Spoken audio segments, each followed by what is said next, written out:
Tarik Skubal is hurt. What do we do? We'll discuss on Fantasy Baseball Today Express.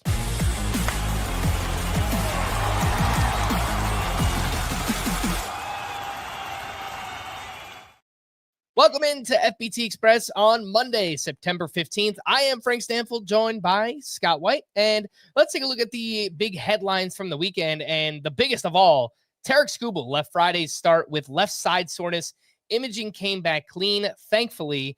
The Tigers say that they'll monitor his side over the next few days, but the expectation is that Skubal will make his next start.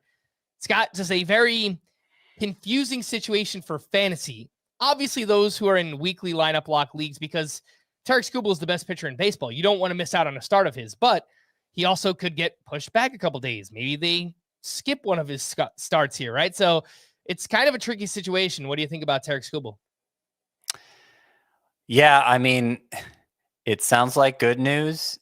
It doesn't, however, sound like the sort of situation where a pitcher can just make his next start. So I'm concerned about it for sure. But at the same time, the Tigers are saying that's what they expect to happen. And it's Tarik Skubal. Like, he's probably not just your best pitcher, he's probably your best player. And so if what the Tigers say is legit, he makes his start, it's a normal Tarik Skubal start, and you have him on your bench, man, it would stink to lose the championship that way. And it would stink less, I think, if you start Tarik Skubal and he ends up not making the start. Like, to me, that's like, oh, well, you know what? Bad luck. That happens sometimes. But I would want to take my shot with my very best lineup, and considering that the Tigers are saying he should start, I'm inclined to go with it. Keeping my fingers crossed, obviously. Yeah. Chris brought this up on the Full Lane podcast, where if you play in a weekly lineup league where on Monday the entire lineup locks for all of your players, it's a little bit tougher to take that risk. But if you play in a lineup where it doesn't lock until that specific team starts playing, Skubal doesn't play until Tuesday. So make sure you have somebody else on your bench that also plays on Tuesday, where if we get some confirmation, maybe they say, all right, he's not kind of bouncing back as good as we hoped. All right, we're going to push him back. Maybe we'll skip this start and he'll make a start in the final week of the season. Then you can kind of adjust accordingly. But this is all the information that we have right now. And I agree with you. I mean, you got to weigh the risk reward, but I mean, it's the best pitcher in baseball. So I think you just you got to ride with it for these last couple of weeks. We got some big prospect promotions this weekend. The Blue Jays are calling up their top pitcher, Trey Yesavage, who this season in the minors had a 3.12 ERA, a .97 whip, 14.7 K per nine, but also 3.8 walks per nine. So there's risk with any prospect pitcher that gets called up. But Scott, we've seen a lot of pitchers get called up and actually perform quite well. Is there any way that you would add Trey Yesavage and actually use him this upcoming week?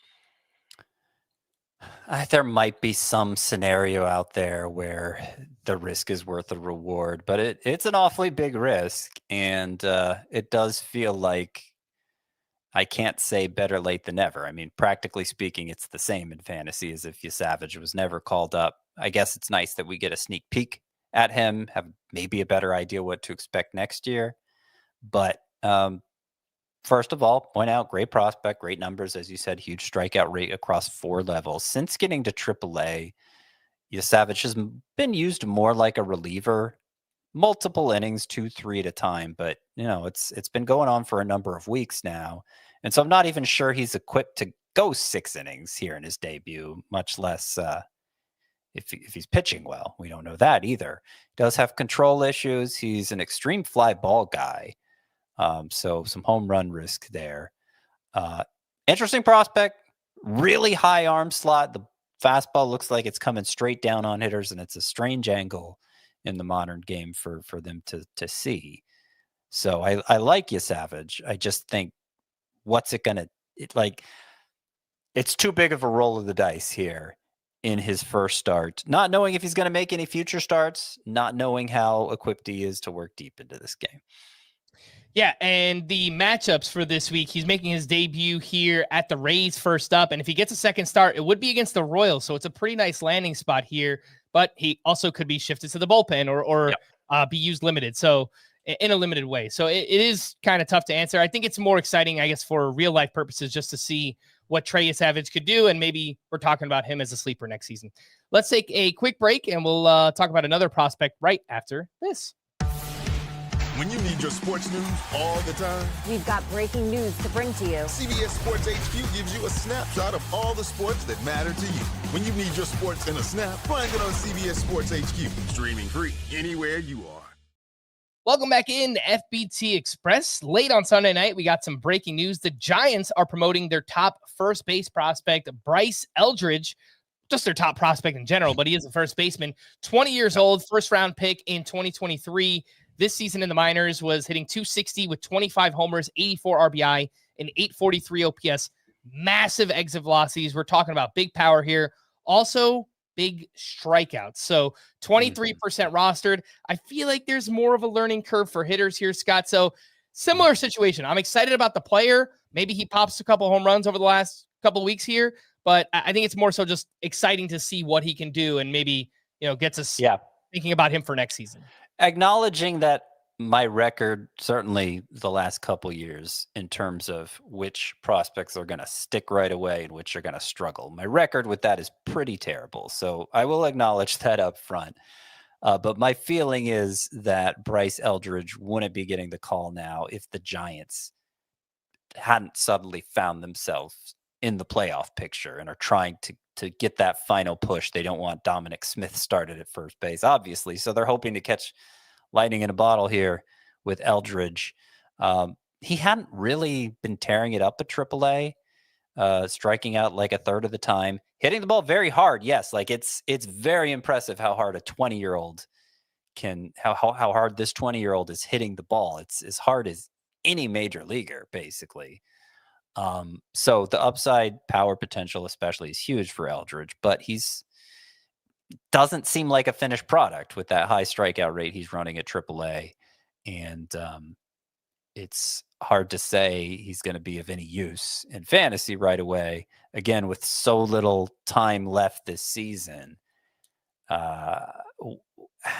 is he going to have a chance to do anything that convinces me he's startable? And I would guess not.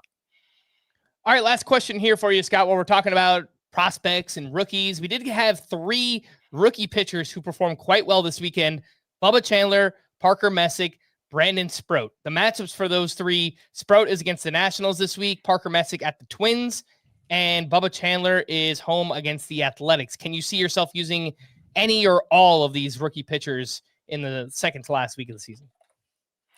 Sure. Yeah, I could see myself using them. They've made a few starts, obviously. I think Messick is the most usable, certainly this week against the Twins, who lose a couple of their hottest hitters with a lefty on the mound. So Messick is actually among my sleeper pitchers for this week. And, 4 of his 5 starts have been great. And each 6 innings or more, I think he's earned a level of trust with the right matchups. Sproat's now 2 for 2 in terms of delivering quality starts, and he walked no one in this latest one over the weekend. He walked 4 in the first one. That made me a little especially since control had been a problem for Sproat in the minors, but follows it up with an even better start, arguably, facing the Nationals this week. I think he's usable. I don't have him among my sleeper hitters, but I could see using Sproat in the right context. Chandler has the most upside of the 3, I think, by a large margin. It's going to be the most difficult to trust because this start at Washington over the weekend was really, it was his second start. He'd spent time in the bullpen before then, but the first start was so bad. And his time in the minors this year, very, very spotty. So we saw the extent of the upside over the weekend with 1 run in 6 innings, 2 hits. 18 whiffs on 81 pitches. The fastball looked phenomenal. He threw a lot of strikes. It's all great stuff from Bubba Chandler. But the Athletics who he's facing this week, they can mash. And so I'd be wary of using him. All right. For more extensive fantasy baseball coverage, listen to our full-length podcast, Fantasy Baseball Today, on Spotify, Apple Podcasts, or anywhere else podcasts are found. Thanks for listening to Fantasy Baseball Today Express, and we will be back again tomorrow. Bye-bye.